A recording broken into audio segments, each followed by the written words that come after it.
Hey, welcome everybody. Another talk with Scott Kiloby. Welcome, Scott. Thanks for having me again. What is this like? What installment is this? I think it's like, well, I have to check, maybe 16, 17. We haven't had one for a while. Yeah, so let's cut the introduction and all the context. I think you are watching this. You know already that we are geeking on this intersection between awakening, enlightenment, teaching, non-duality, and processing trauma and psychological, subconscious, mental health, the intersection and the need of both. So that's why we are geeking out here, both intellectually as well as experientially. We are doing that, in order to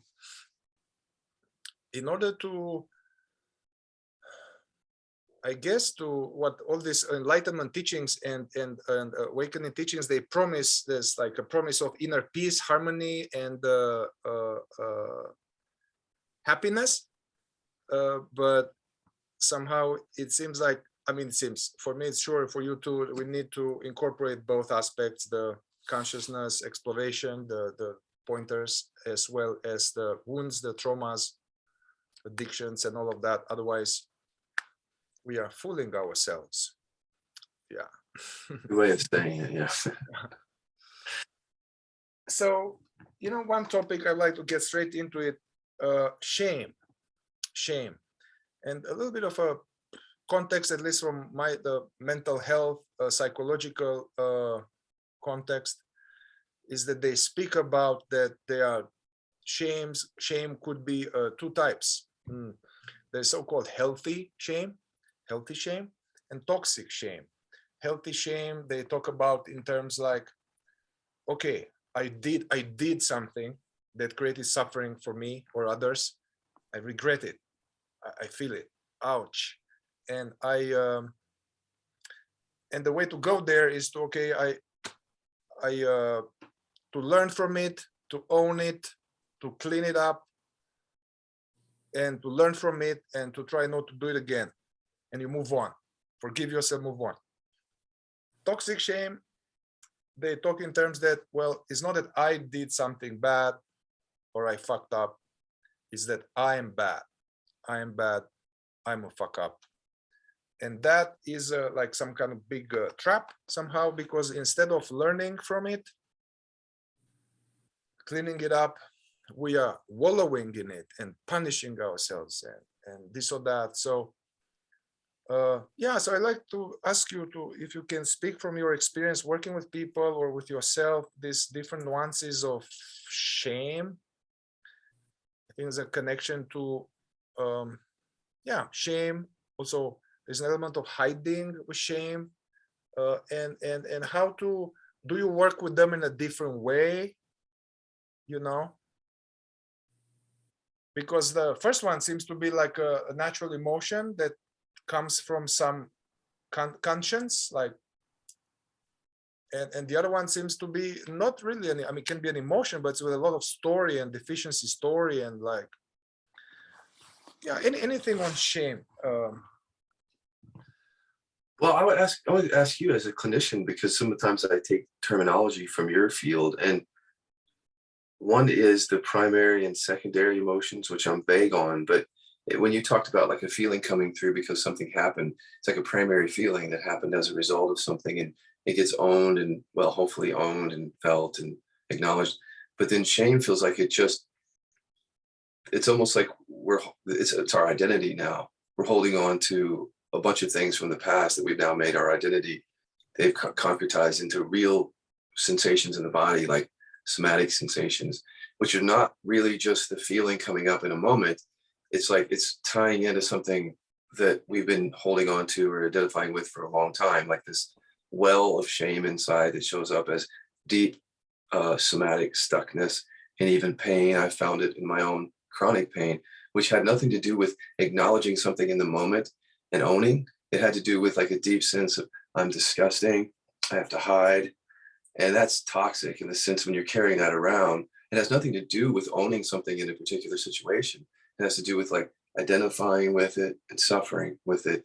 So most people come to me for the second thing. They don't, generally I don't have sessions with people. Sometimes when there's something coming up in their life and they just need help to process it and then own it and go back to the person and take responsibility. I don't really get that a lot. What I get are the people who've identified so heavily with this stuff that now it's, how it feels in the body. If you have it, it's like a very powerful sensation. It has a lot of programming with it along those lines. Like, I can't let people see me. I have to hide. If they saw me, they wouldn't love me. So I have to keep that hidden. And other things that go with it, like pretty strong deficiency stories. Like, again, I'm disgusting. There's something wrong with me. That's the toxic part to me. And I don't know how you would distinguish it in your field, but like just thinking about primary and secondary, I don't know if that catches anything, but it helps me understand how we're holding on to something rather than processing it in emotion in the moment, Yeah. I mean, if I would have learned a long time ago to process things when they came up, I don't think I would have held all that in my body. But no, I didn't have conscious parents. So that the shame was hidden, the guilt was hidden. And I created, like Toshi says, it's like you create this private space and that's you. And nobody gets into that space. And that's like a garbage can for all the things you don't want people to see. And that just accumulates over time, somatically, creates a lot of suffering for people. That's the thing that we work on mainly, as you know, in KI, that aspect of it, whatever you want to call it, toxic shame or. Okay, so let's go a little bit with that, and I can go into the so-called healthy shame. So yeah, what I hear you say is that most people you work with and in yourself was this accumulation of these negative stories about oneself. It might be that even one didn't do anything wrong. Maybe somebody shamed us, somebody ridiculed us, somebody laughed at us in public, or a parent repeatedly will say something to put us down, and this contributes some sense of identity of like bad, rotten, unworthy. So that's and then that it's kind of coagulates in some contractions or pain or something like that. So I guess that will be the toxic shame. Yeah, okay. I would say it's a little bigger than that because for me, it felt like something collective. Like it wasn't just mom and dad. Like before I knew what gay was, I was having gay sex when I was a kid. Before I knew what sex was, but I still felt a sense of shame that felt like it came from some sort of collective consciousness that wasn't awake to sexuality and shame. So it's like built into our programming. So before I even knew what I was doing, I remember having sex with young boys. They were my age. I wasn't, doing anything with younger kids, but my age. And then I would be done with that in a very deep sense of shame. I didn't even have the words for it. Just really glommed on and stayed there. So it feels like with shame, it could be, this is somewhat speculation. It might be more than just family upbringing. It might be our whole culture, our society, and how we view things, like certain behaviors and certain ways of thinking. You just can't share that with people. And I think that we download that in an early age, whether we know we're picking it up or not, from more than just our parents. Like looking on TV, we learn what's acceptable, what's not.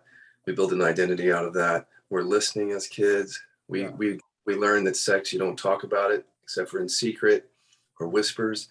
That's all being downloaded, I think. It's not just, but it's also the parent who scolds you, of course. But I feel like it's bigger than that. It felt that way. Yeah, totally. I totally resonate. Church distorted teaching of Jesus. That I don't know. Probably he was partnered with Mary Magdalene. Perhaps not. He was having healthy, loving relationship, and then it's transformed into sex is bad. You go to hell. So it's like, I guess, millennia of church and control. Sex is bad. They don't also in my, although we even don't go to church. I say we never go to church, but it's in the culture. And also my parents, they didn't talk about this, and I never seen or heard anything. And so, yeah. Also body, it's interesting. I have some clients who have, they just hate their body.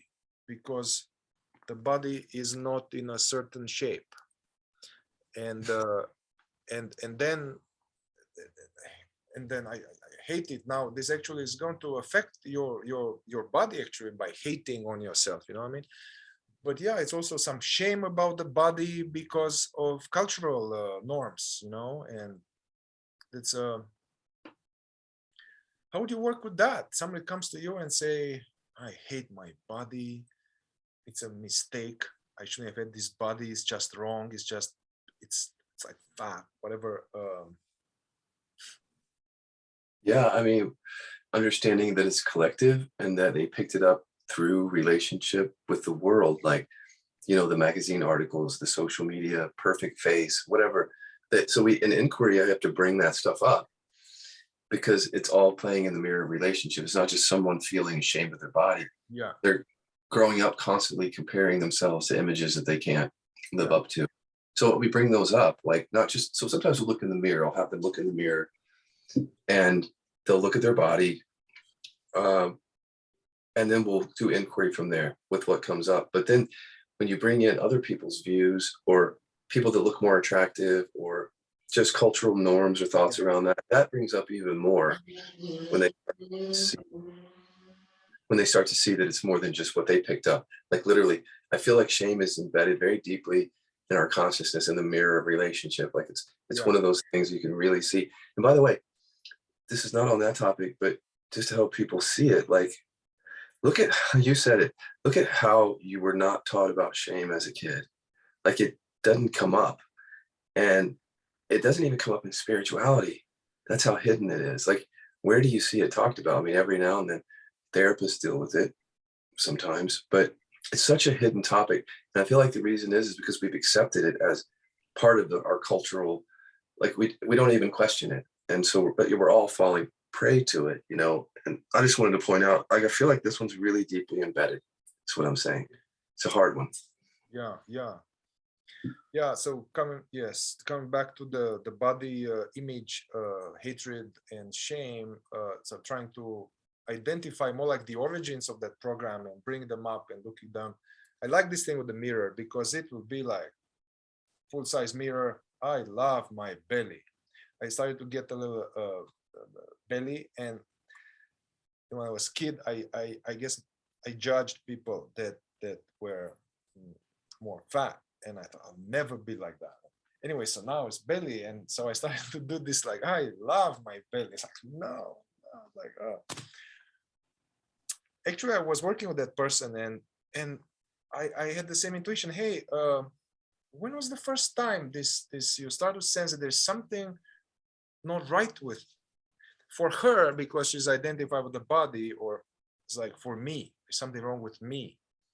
This already a problem in itself because okay, so my body is not like the bodies of these people on TV.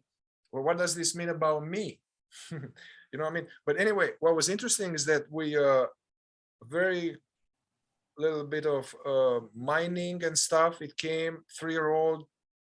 Anyway, this like her dad will say things like that early on. Will say things like that. Oh, like totally shaming, and there's something wrong with her body, and then she did this all her life. It's very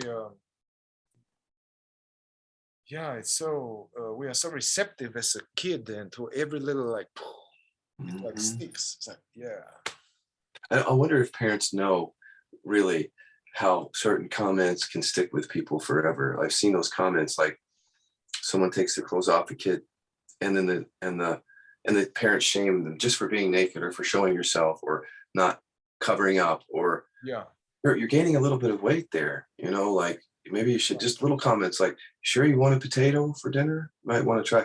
So the thing is like these are leaving like massive imprints. And if we yeah, don't understand how impressionable we are, then you will say things like that. But when you understand how impressionable we are, you might refrain from some of that and be a little more conscious about that because it's really traumatizing to kids. That's what I've seen through the years. yeah. On the topic again of this cultural, global kind of shame energy field, and I studied for a long time this Gurdjieff Uspensky fourth way, And it was interesting idea there that they had this, like, there are 6 obstacles to awakening, which still make a lot of sense to me what they were saying. And they were offering those in order to, hey, it was a progressive path. They wasn't pointing to awareness. It was like, hey, you have all this shit. You may want to look there and there and there and there as you develop some witnessing too. So one of the obstacles was called their inner considering, which was a term, but it meant like being identified with what other people think about me, and all the dance of trying to be in a certain way so I'm liked and get approval and love, and avoiding to be in a certain way to, you know. So this was a whole chunk called this inner considering. It's all about me, how I appear to others. And so that's interesting because that's reinforced by, if I stray from the cultural conditioning, then I would be shamed. It's like, oh, I have to get back. What would they think of me, you know? I think this inner considering is actually full of, there's shame, there is repression, there's the repression of authenticity. It's like a big, big can of worms there. It is. And, you know, I just can't help but mention that the way that I approach that, and maybe you do too, is this worry about what other people think. It's impossible for me to transcend that until I see it as my thought. If I keep seeing it as, because the reason, why is it bothering me so much is the question. So somebody says something, if I don't believe it about myself, it's not going to stick. But if I believe it on some level, or I'm afraid that it's true, it's going to stick. So how do you empower yourself is like, how do you fight all that off? It's a lot of energy to fight the viewpoints of others off. It's part of reality that viewpoints are going to come towards you. There's no way to ignore it. I mean, you can't get around it. People are going to say things about you or imply things, or you're going to think that they're implying things. So the more sane approach would just be to own it so you can feel it. And we've talked about this before, but it's really powerful. Like, whatever you think someone's thinking about you, then put it up here and feel that and see that, and let it be there, and let it even do some inquiry on it. Because I think that's what takes the power away from all of that, that energy out there. Yeah, I remember you were talking about this, and one time I pulled out, it seemed like I pulled people and but to identify that if anybody's judging me or disapproving of me. And I was like, no, people are nice to me. I was like, that's strange. So then I changed that panorama, and I put past girlfriends, wife, and partners, and, you know, I think there's even movie like past girlfriends or something, whereas all of them now come, they haunt him. There's a comedy, I don't know. So when I put those, they were like selfish, self-centered, immature, this or that. And so, yeah, it was interesting. I would do what you suggested, to be like, yeah. So basically identify what are they judging and disapproving Mihai for, and then say, yeah, I'm selfish. Yeah, not to land on it, to own it, to not, yeah, it seems like no, because you see, I mean, I meant good, and because I, you know, like squirming, what we call the clinical term, squirming. That's, by the way, I think some people might hear what you said and not hear it, because they might think, well, why should I own it? Then I'll identify with it and then I'll believe it. But if you bring it to awareness and look at it and feel it and let it just burn there, like stop squirming away, that's where the freedom, it's not from walking around and believing everything that everybody's saying about you. Yeah. Just coming, bring it into awareness. It's pretty powerful to do that. It's challenging because we don't want to. Yeah, this is what you talk about, this, that we all have our shadow work, that we have Hitler and Gandhi, and it's really liberating and wise to verify that. And that, yeah, it's there. I mean, even maybe I haven't killed anybody in this life. I mean, I have, but you know, if we take past life, let's say, it's like we all killed and raped and stuff, done all kind of crazy shit, and it's in the field. So yeah, that's the. And I had the teacher once, David Hawkins, that he had this thing, like, say, wait, when people judge you and say all these things, And the ego doesn't like that. He says, just say this. Oh man, if they only knew me better, they would say much worse. You know, he would have this intervention. Yeah. Let's come back to healthy shame now, because I remember now. So the healthy shame, which is necessary and helpful, and it's a natural emotion. And I'll introduce this concept of conscience here. Like conscience, I mean, the way I understand it, it's there's some innate God-given or whatever in wired in sense of inner compass, or right or wrong in connection to people. No, not rules, not 10 commandments. It's some kind of not rigid, but it's like situational ethics, which we have inside, which is connected to the understanding that we are one. So even, I think there were studies, there were these monkeys, that's very interesting, they were called macaque monkeys, and they put them in different cages in a big room, and they would have some automatic or some button, they will get a feeder. And then, so they had a small button, and if they press that button, they will get, let's say, 5 cookies or something. And they will press on the small button, they will get 5 cookies. Okay. And then if they press on the big button, they get 10 cookies. But a neighboring monkey will be shocked, electrocuted. Oh, yeah. You know, so if they get the 10 cookies, which they wanted because they were yummy, the neighboring monkey was electrocuted. And then, so they observed what was happening. And what was happening is that first the monkeys were pressing the button because they wanted more cookies. But then they were like, they realized what's happening, or they were feeling the pain of the, and then they stopped pushing the big button. They were just getting less cookies, not to hurt the other people, you know? Yeah. So anyway, I remember that I was really young, and I would steal. I mean, like 6 or 7, 8. I would just steal, you know, I would just steal from my dad some money. And I remember that at that moment, I was like feeling teeth burning in my chest and totally uncomfortable. And I knew that, and I was hiding. And I remember clearly that I was so uncomfortable with that thing, and I tried not to have it. I was like, I try not to think about what I've done, because if I thought about what I've done, or if I stay with that feeling, I wouldn't be able to do it again. And somehow, you know, so that, I feel that was like my conscience was like, you know. So I think there's this element whenever, let's say, I'm out of integrity, I'm not according to my values, or doing something out of, you know, lying or hiding or taking advantage or something, judging somebody, gossiping.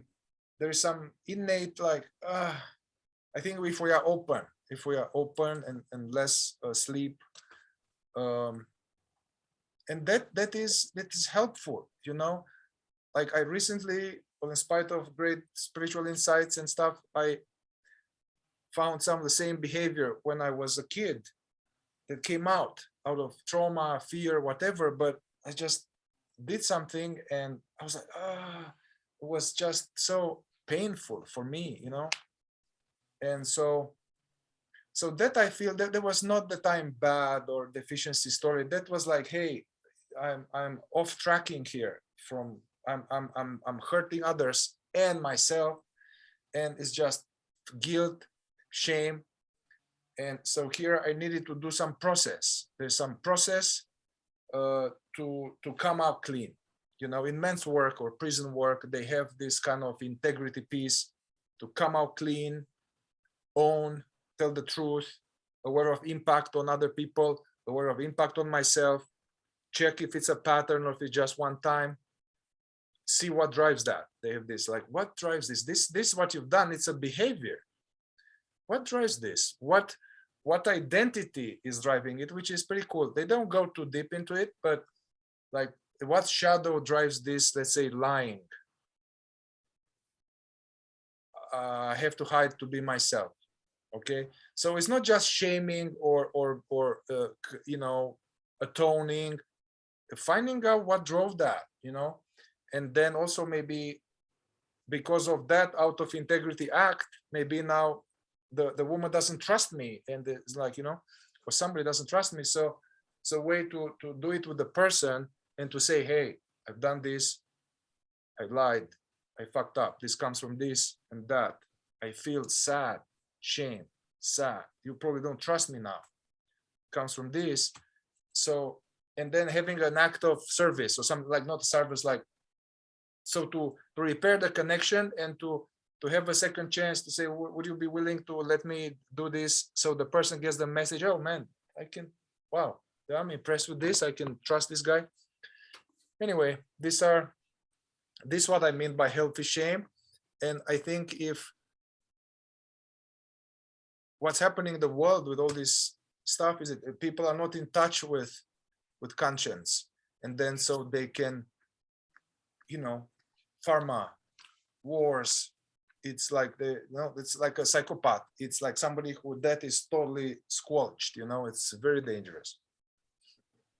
This does tie into repression too, not that it completely does, but I feel like the more that we're in contact with all of our emotions, even the repressed ones, the more that there's a compassion and respect for other humans. I don't know how to say that, but I feel like with like the narcissist label that we talk about, and you kind of alluded to there, if you look at the research, it says those folks have really repressed all negative emotions. So they're not in contact with these emotions. So they might not see and respect those emotions as they appear in others.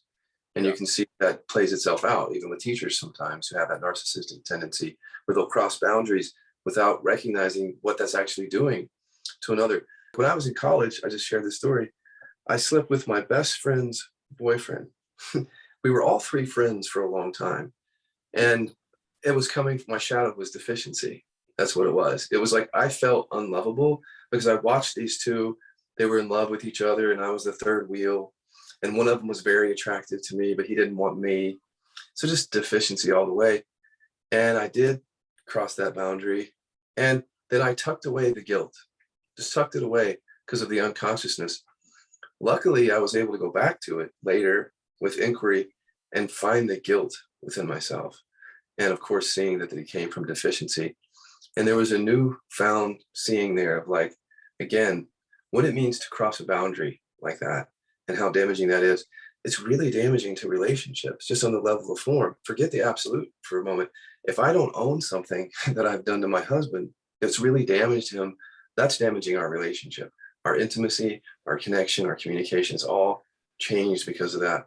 So there's a real practical benefit. Forget waking up. There's a practical benefit in our relationships by understanding every human being, forget the boundarylessness.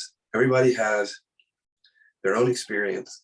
And when you transverse that experience with your greed or your deficiency or your repression, you're actually really affecting somebody's experience. Like, so this almost like a more of a respect, strangely, going deeper into this is respecting the autonomy and the integrity of every human being. That doesn't mean I'm not going to transverse that, because there could be some unconsciousness in me that comes up later that I can't see.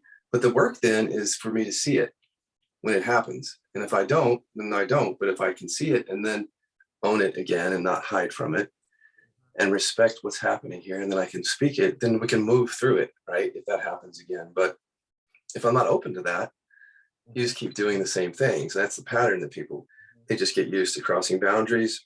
Nobody's taking them to task on that. And they're not taking themselves to task on it. So it just continues. So yeah, I agree with you. I might say it a different way, but yeah. It's interesting that I kind of did like you ×3 when I was 20 something. Slept with 3 of my girlfriend's best friends and lie and hid, and there was a big fucking mess, and it came out. And but what happened is that then I felt sorry and sad and shame and this and remorse, but I didn't go to what was that? What was that? What was that?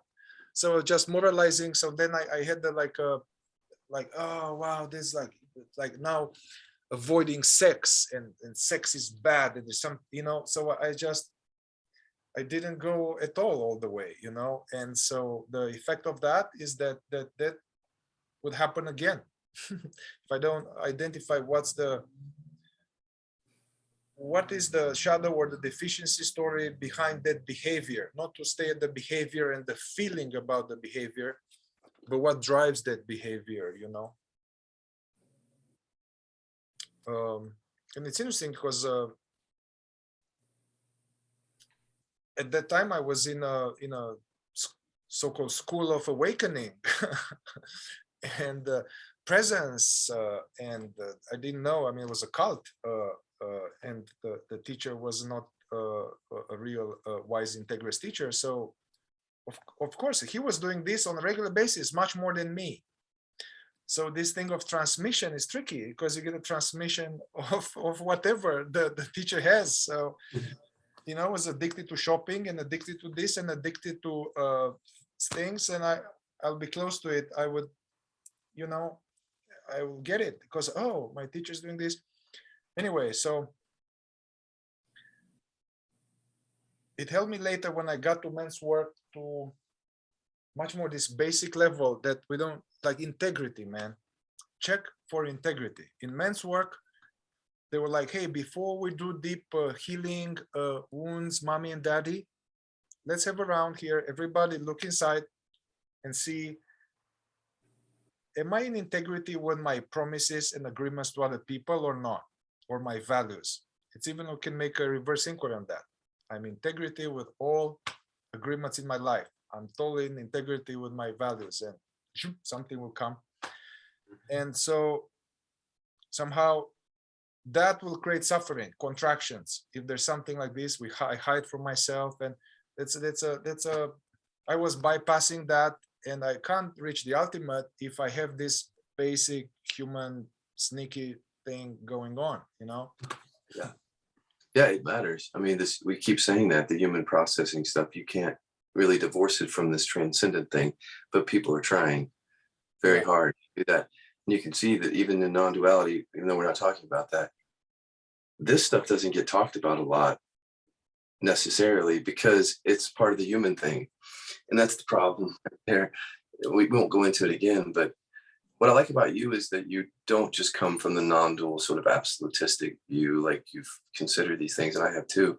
And a lot of it has to do with, I still say, inner emotional work. Like, and you're saying that too. It's like, I feel like the deeper that we go in processing our own stuff, the more that this is natural, the compassion for others and the integrity, it's just natural.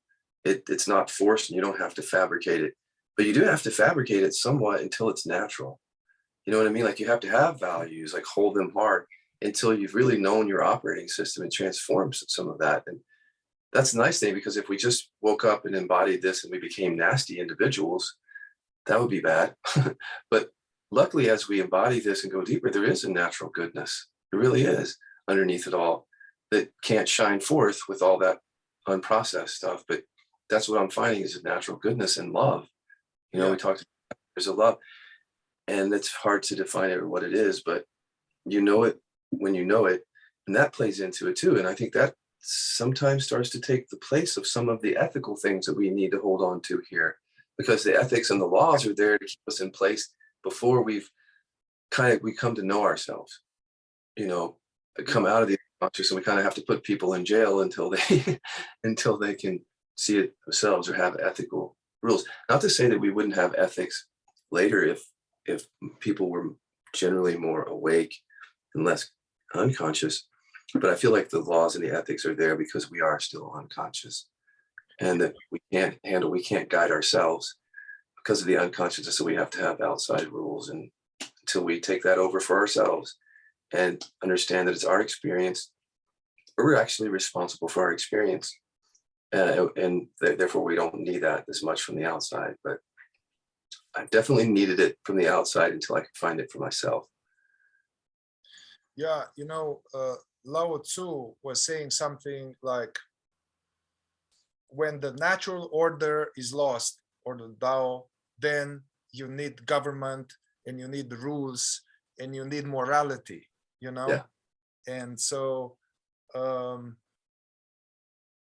yeah, I've, and this idea that these 10 commandments of you know, rules of what to do and what not to do were some kind of crutch, which was somehow helpful, you know, let's say helpful in a way that if you kill and steal and lie and cheat and do all these things, you're gonna suffer, bro.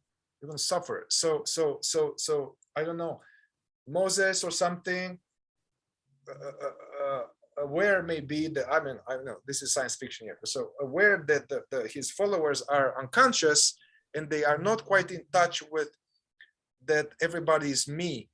And if I do all this stuff, I'm hurting me, then gives them a bunch of rules. So that protects them a little bit and has a civilizing influence on society, you know. But the problem is that then, yeah, now we have the rules and the dogma. My heart is closed. I don't feel people, and now I even can hit people with the dogma and all of that. I like one of my teachers would say that, hey, as you wake up to our true nature and realize this, that it's no separation, there is this universal ethics. There's a universal ethics, like with the monkeys. Yeah, they didn't want to hurt other people just to eat more. Yeah, that's what's happening here on the planet. People some people bring the big button to get more cookies, and many millions of people are suffering, you know, and that's okay. Anyway, he was saying it's situational ethics. And so sometimes it's the highest thing to kill someone. And sometimes it's the highest thing to lie. And, you know, my teacher was saying this, something like, you know, you are Nazi Germany and some guy with a long leather coat comes and says, do you know of any Jews here? And if you are going to be honest and truthful, that's not going to be good. So it's the best thing to lie. The most loving thing is to lie. Or, you know, somebody kidnaps 40 kids and then there is this sniper who is devout Christian. Thou should not kill. No, you should kill the guy. Right. For the highest best. So it's situational ethics, which is fluid. You know, Yes. it's taking the situation into account, the whole totality of the situation. Right. Except instead of just your personal needs there, your personal. Yeah. Seeing something beyond yourself, right, is a way of seeing it. Something beyond yourself. Because there's a lot of compassion that shows up, as you know, with this realization for other beings. A lot of love for other beings, I've noticed. And that's quite natural. So I think that that's what happens is you start to see that this awakening isn't really about you. It's about us, you know, all sentient beings. I hate to just repeat that because that's an old thing, but there's truth in that. There really is. Yeah. That's interesting. I wanted to go into, probably we can have that discussion on love later, but we keep going there. It seems shame, conscience. Conscience is connected to oneness and love. Remember that after I left that cult and then I encountered the teachings of David Hawkins, and his teachings were, it was interesting, called like devotional radical non-duality. Devotional radical non-duality, which is interesting. So he was telling people that, hey, a very powerful area of, let's say, inner work is to cultivate benevolence towards all life, including oneself. Benevolence would be like lovingness. Did not like a wet emotion, but like a goodwill, and goodwill towards all life, including oneself. And you see the beetle there on the ground turn upside down, you'll be like, hey buddy, you put it back, you know, and so including oneself, you know, to be kind towards oneself. Sometimes to be kind to oneself, you have to tell somebody, dude, get out, I'll call the cops, you know. Anyway, so you were saying, hey, cultivate that. Do that as much as you can and find out all that gets in the way of that. Find out all that gets in the way, that's your ego and all that. So I was inspired by that. I started to like try to be more loving, try to be, you know, to cultivate some virtue, and that was good. It's like the 10 Commandments. It's good to have some rules before you can, you know, at least to say, hey, go there. But I can see that actually as we become more awake and clean up some of these traumas, there's the natural of this benevolence, right? You know what I'm talking about. Natural, because there's everybody's me. Yeah, I could never cultivate compassion very well. I'll just tell you, and I couldn't cultivate gratitude very well because I just had too much unprocessed stuff at any given time. So even if I would have wanted to be that way, and that would have been a nice way to be, and there would have been a well-being, I just couldn't access it because shadows were playing themselves out from my conditioning. So yeah, I could try to be compassionate towards my own shadow, but I needed to re-own that to go deeper, you know, to see through the separation for that to show up. So I guess my point is, I know that there are great practices that, and if they work, they work. But I think, as you say, most of us have some work to do on that one. You know, if it were that easy, then everybody would just be living in gratitude and compassion on earth. And obviously there's some work to do around that other than just saying, let's cultivate that. But again, if you can do it, if it's good work, if you can get it, but I could never do it. For some reason, I would try. I'd wake up in the morning, I'd do my gratitude list, I'd sit, but and then my old unconsciousness would come back in the middle of the day, and my selfishness and my shadows and my triggers. So I had to do the work too. And it did show up, and it has shown up. Gratitude, I have a well of gratitude now, and compassion and love. But that came from processing this stuff. Yes. Yeah, and now I think about this in Buddhism, they say cultivate loving kindness, and I can see that that's wonderful. But then one can become that can, if understood wrongly, can contribute to repression and being a good boy and a peacemaker and taking shit and being nice and not putting boundaries, and you know, that's very dangerous, and that's not loving. It's not loving. No, I have lots to say about that. Yeah, because I see that in my news feed a lot. Like, it comes through where people are saying forgive others, or being the highest virtue is to be kind and loving. But for someone who represses anger, that's like saying don't process your anger. And so what I've learned is through processing repressed anger is it brings about a deeper sense of love and compassion. It's almost counterintuitive, because if you're against anger from the beginning, you wouldn't even hear what I just said. People just completely bypass what I just said because they're repressed around it. But that whole thing about be good and nice is actually in some ways leading people into a deeper unconsciousness. If it's heard from a certain place, it's reinforcing that sense of I can't feel this or I can't feel that. It's been unmistakable in my experience that allowing repressed anger and other emotions has brought a deeper sense of love and connection, respect, and compassion for other people. Natural, not from a news feed, but naturally coming from within. So I want to say to all those folks out there, it sounds spiritual to say that, like to say, let's forgive. But if you're still angry about what happened, you really can't get to full forgiveness. You're going to hurt yourself somehow in your body if you're holding on to that rage. You can forgive people on the surface. You can put your news feed quotes out there. You can do all that. But if you're holding it in the body, the rage or the anger, there's not a real forgiveness there until you forgive. It's like forgiving yourself, which means like part of yourself is that you're angry. Forgive that, like feel that. And then there can be a natural forgiveness. But what I found is that when you find that real forgiveness and compassion, you don't have to tout it. You don't have to put it on the news feed, because you've done the deeper work and it just shows up in your relationship. And you don't want to put it out there. I don't want to put it out there to all those people who are bypassing anger, because it's like flowery and it sounds good, but look, there's some deeper work that has to happen here. And I feel like when people do the deeper work, they're not gonna send that through their newsfeed in that way, because they've done the deeper work and they've seen that it comes, this really comes up naturally as we process our stuff more. I just think that a lot of it is just bypassing, frankly. Yeah, I totally see this, that like love, gratitude, kindness will come naturally as we awaken to our true nature and process our shit. It will come naturally. And I can see the danger, like you, of not doing what I just said and cultivating gratitude, cultivating loving kindness, forgiveness. That's going to actually be problematic. And I remember, I think I left the cult I was in.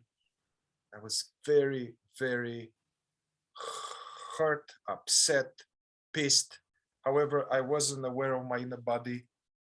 And I had, anyway, and so I started to go to Vipassana and Buddhist stuff, and where you meditate a lot, and then at the end you do this technique like to metapana, they call it, to after you meditate a lot, to now all the people that hurt me, I send them loving kindness, and I forgive all those who hurt me, and may they be happy, and may they be well and free from suffering. I forgive, I pardon all those, whatever, which is a good practice. I think is stuff out of the context, So I was doing that a lot.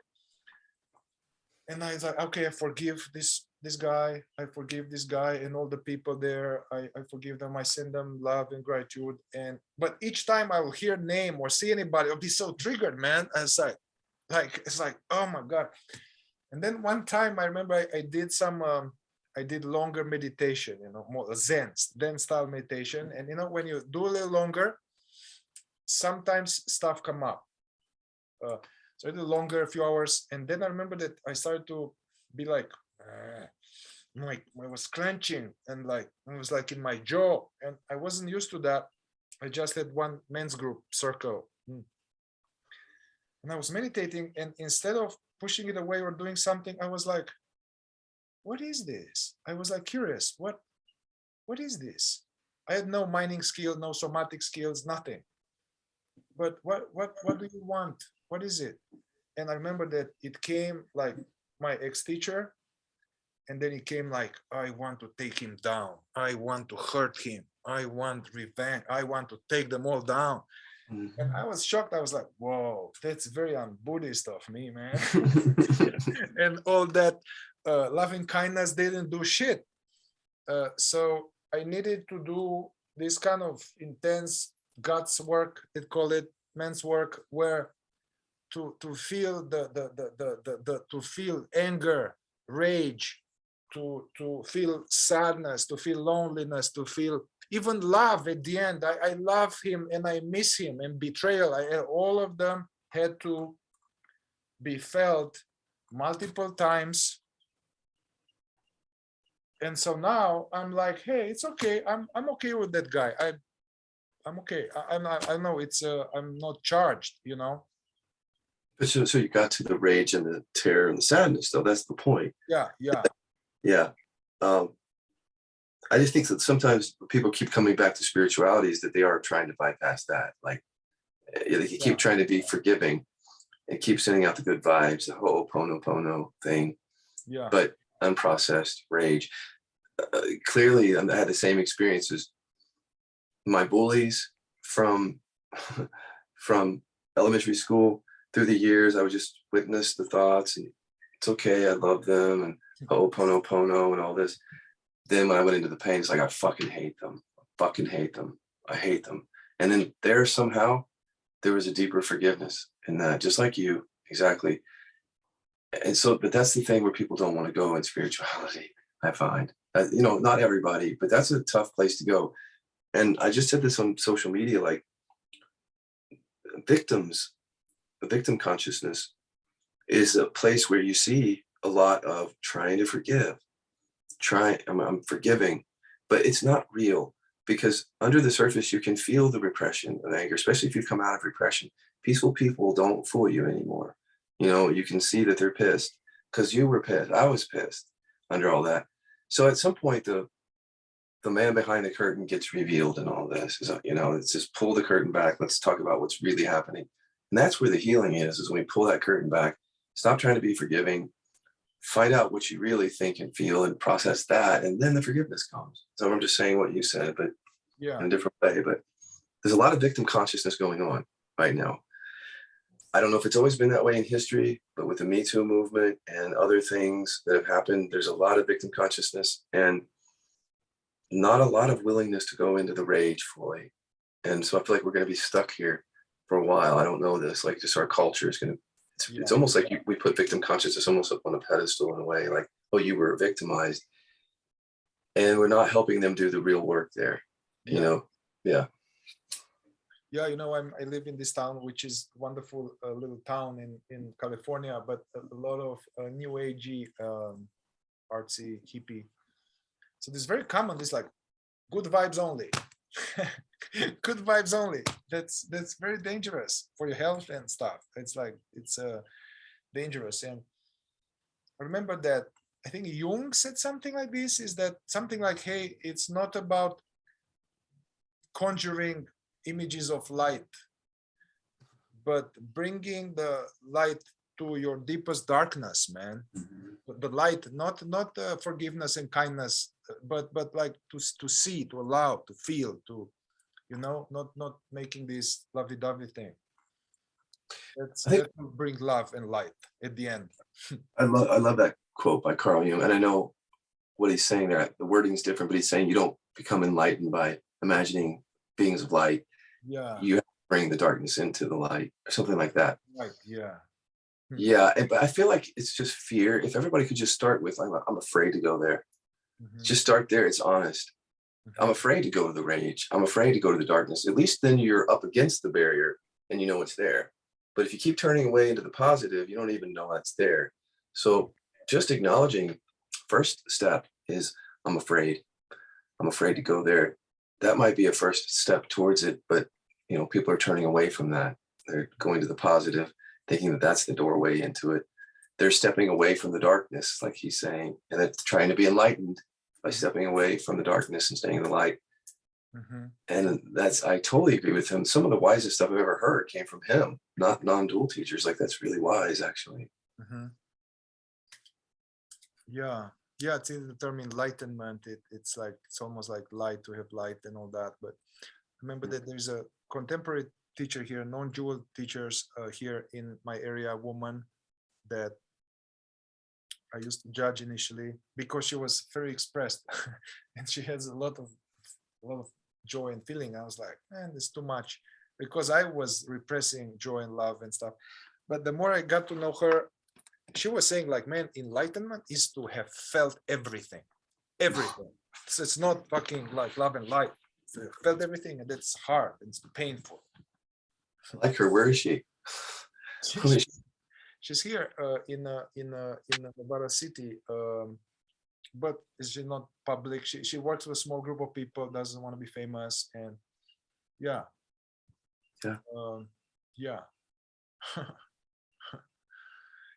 Coming back to this, you know, just to give justice to David Hawkins, who said of this like as a path.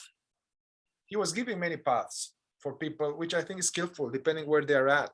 Yeah.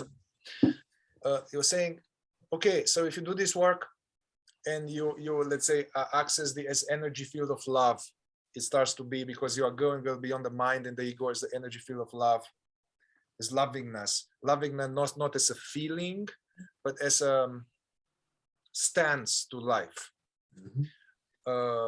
And he said, but the danger for people who are there is that they are going to tolerate shit from other people, and they are going to tolerate shit from other people and become a doormat. And he's saying, like, you know, the people come with the tanks and all of that, and they go kumbaya and the garlands. It's not gonna fucking work. Or like, I'm meditating a lot, and then I have an abusive husband and doing all this crazy shit, and so I'm like, hey, I forgive you, I love you, He said, no, no, no, no. The love here is to say, get out. I'm calling the sheriff right now. Get the fuck out. So Right. like that lovingness doesn't imply you're doormat. You are like, you don't put boundaries. You can't. Yeah.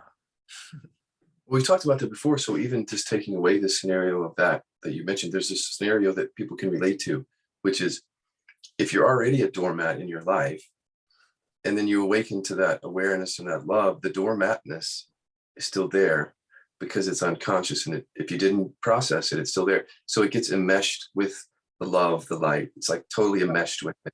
So then you're really blind, because then you're saying, this is how awareness is. Awareness is just allows everything. It's a doormat. Like your conditioning is enmeshed with it. Is what happened for me. Enmeshment there. Yeah. Yeah.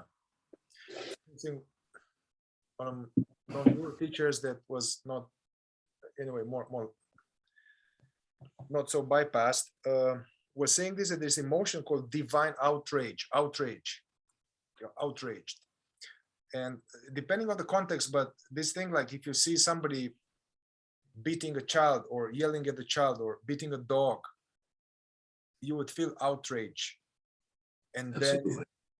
then why? Because you need to fucking do something about it. And Right. stop. No, you need that energy, because that comes from love. Yes, you need that energy. That's an energy of love. And if it's shut off completely, then you don't have that resource. You don't have it. Yeah. And you need it. You need it. Yeah. And I think what scares people is they think if I allow that out, it's going to be out of control. I'm going to be identified with it. But not if you're coming from awareness skillfully, like meeting it. It's not like that. So the fear is not really founded in fact. It's just the mind afraid of it. So, but people keep hearing it that way. I know. They keep hearing, I can't let the anger or the aggression come through, because then I'll be identified with it. Yeah. Not necessarily if you're doing it skillfully. That's not the case. Like, it's really not the case, but it scares people. I know that it does. Or I don't want to be like this person in my childhood who hurt me. It was so hurtful when he was yelling and shouting, and so I'll never want to be like that. I had this personally, so I was like, I'll never want to be like that. I'll never. So, you know, that comes from that. And then it will come sideways, or it will implode within myself. Yeah, we have this, because they were dysregulated and in some toxic anger and bursting out. But we are not going to end there. We are going to end, I mean, I can see it doing this anger repression. Yeah, maybe sometimes it bursts out like this a few times or something, but then it's like a dam that was it was a river very dammed. It can now some big waves, but as it's not dammed anymore, I can clearly, in a very civilized fashion, no cursing, speak from the anger, like, dude, this is not okay. I don't talk to you like this. You don't talk to me like that. Or can you please turn the music off? Even calmly, man. But that energy of anger. Yeah. And think about it, like our parents are unconscious, so we're not going to, we're modeling that. That's our own experience of anger if they're unconscious. So we don't even know divine anger when we're growing up. It's not even on our radar. All we know is the unconscious anger, and we're afraid of that. I understand that, but that's skewing the whole topic there of anger. It's a natural reason that we need to survive and help other people survive, and it's part of love. But we didn't learn that from our parents. All we learned was dad's angry again, because for whatever reason, it's not coming up to necessarily protect life in that moment, or a dog. He's angry at us. It's personal, it's unconscious, and that's the only thing we have as children. So now here we are as adults, we're having to relearn or unlearn that because we modeled something unconscious in our parents. Yeah. Or we downloaded it from them. Yeah. Actually now it links to this repression of masculinity, which is connected. Jung had this archetypal, Jungian archetypal psychology, archetypal energies that within the human being, there are different archetypal energies whereby we have a lot of range. And he was calling it is like the warrior, the lover, the magician, the king, the wild man, the golden child.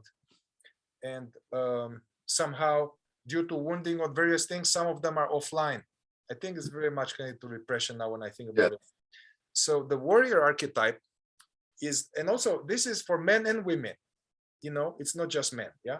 Right. So the warrior archetype they were saying is that part of energy in us, certain kind of, that is connected to boundaries, yes and no, no bullshit, service for something higher, discipline, getting shit done, saying no, this kind of like, you know, but it's not selfish. The healthy warrior from the past will sacrifice himself for the needs of the tribe. You know, this kind of warrior that is not self-serving, it's serving the higher purpose, you know. They even have these stories, the American Indian, that there were some warriors, they were trained all their life that when the neighboring tribe will come to plunder, then all the women and children, everybody will try to evade. And then these warriors, they will put a stake in the ground and they will tie themselves to that stake in the ground, and they will just fight till death to protect the women and children, you know what I mean? Right. So now, because this was lost, no more healthy initiation, now the warrior became a soldier, became selfish soldier, destructive.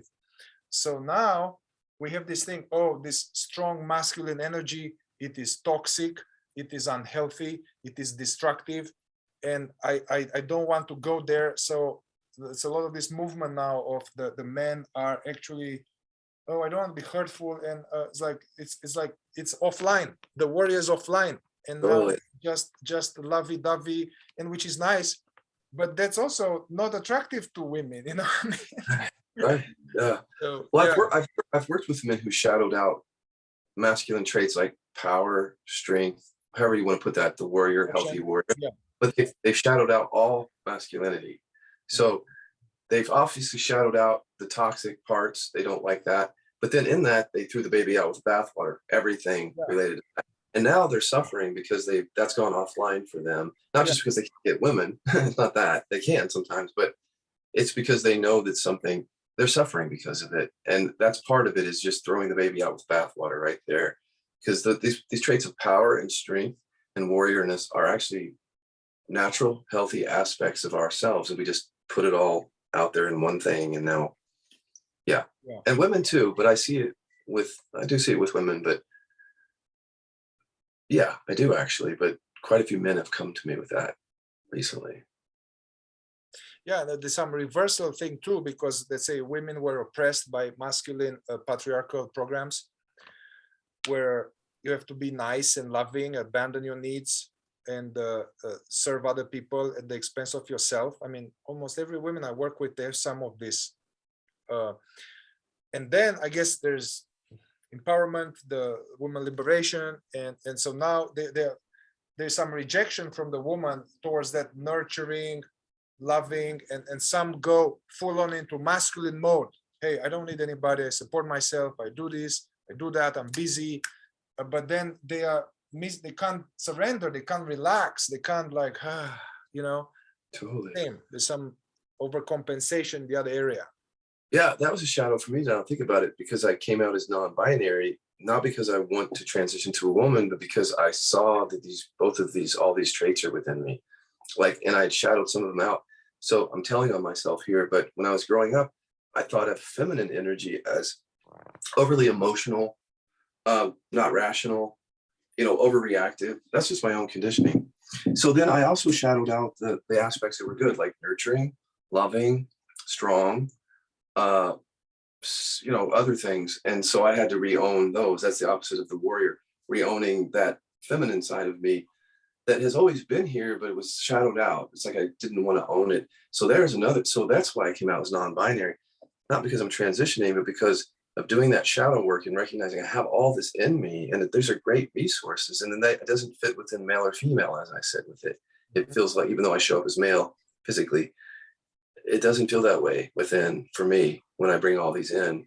Because I think I did sort of try to, some people say as a gay man, I'm a little bit more masculine than other gay men, maybe not as much now, but that was the shadow, see, because I grew up, I can be masculine, that's okay. But not overly emotional, because that might show something in me is where I grew up. Like that might be a weakness in other men. Yeah. So I did that, and I grew up that way, and that hurt me. So yeah, that's the opposite version of that. It goes both ways. Yeah. It's interesting in this men's work and prison work, which was based on some Jungian archetypal. The idea was to see what shadows and wounds and process them, heal them. And because of those shadows and wounds, some of these archetypal energies are offline. And especially for people, let's say, who are becoming on the path of becoming a facilitator or a leader in that work, one of the values, which for me was very unusual for me, coming from all this consciousness stuff, they wanted me to have range. I was like, what the fuck is that supposed to mean? I was like, well, they wanted to that I can hold a container with many people and say, guys, we need to do this. Shut up. Let's go there. We have to do this. We don't have time. It's like the warrior, this. Then in like 10 minutes later, to be able to deeply feel the sad and fear and share it and embody this lover, feminine and vulnerable, and then go into something else as needed, you know? But I can see that there was a great, I mean, it's wise, but I think that a lot of this stuff are subconscious, unconscious, and trauma. I think just by trying to want to do this is not going to work. You need to process a lot of trauma, you know? Yeah. You know, I wrote a quote once. It said the sharpest sword is an open heart, because I was trying to point to these things come together too. It's not just different things. It's like when the warrior is rooted in the heart, you see, there's something there too. It's like, it doesn't have to be one or the other. It's not just like warrior energy and love is offline or emotion. It's like somehow they two come together, and it's really hard to express that. But I think it has to do with shadow work and repression is what it is. Something about that integrates that in some way. Because I can be mean, trust me. I can be ruthless if I need to, but I'm more powerful when it's rooted in the heart. I can speak directly. I can say what I want to say. I don't have to get angry. It's rooted in love. People can feel it, even if it's direct. But if I come off sideways where I'm not connected to that aspect of myself, that heart-based, whatever that is, that nurturing part of myself, it, you know, I can get lost in that a little bit. You know, the warrior part is not rooted in the heart somehow. Just how I say. It's not going to be received well if it comes not rooted in the heart. There will be defense. People will not hear it. But if it comes from the heart, it's going to be more impactful. It's interesting. I have this tattoo here with a sword. But I asked, this is a long time ago. I didn't know, all these tattoos that I made, but I didn't, they were for later. And there's a heart on the hilt of the sword. Oh, you know. nice. Yeah.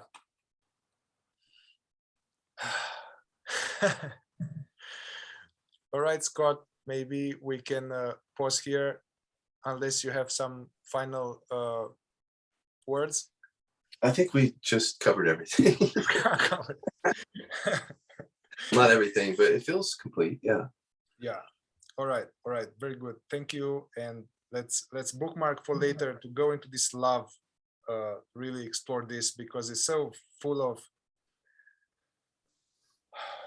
repression and cheesiness, and there's this like some kind of, it's a feeling, but I think that love is much more than a feeling, you know.